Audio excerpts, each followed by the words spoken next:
নমস্কার বন্ধুরা, স্টোরিও Bangla audio story চ্যানেলের পক্ষ থেকে আপনাদের সবাইকে স্বাগত।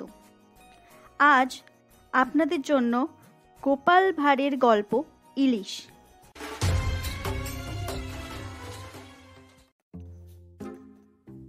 শ্রাবণের আলো ছায়ায় গঙ্গার তাজা ইলিশ হাতে ঝুলিয়ে যখন কোনো ভোজন রসিক বাঙালি বাড়ি ফেরে, তখন অনেকেই বিরক্ত করে, কি দাদা, কত দিয়ে কিনলেন?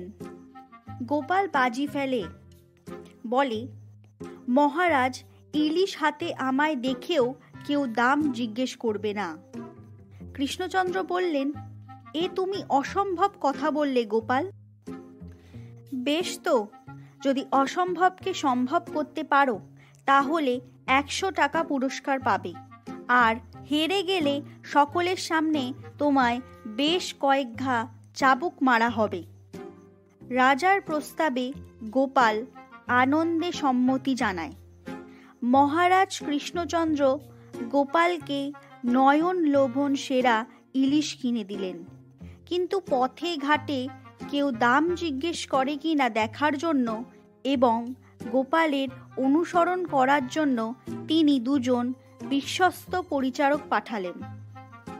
ইলিশ হাতে গোপাল একটা গাছের অন্তরালে দাঁড়িয়ে পরিধেয় বস্ত্রটি খুলে মাথায় বেঁধে সম্পূর্ণ নগ্ন অবস্থায় বাড়ির দিকে এগোতে থাকে।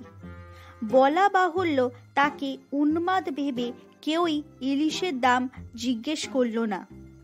বাড়ির কাছে গিয়ে ধুতিটি পরে সহাস্যে সে ঘরে ঢোকে।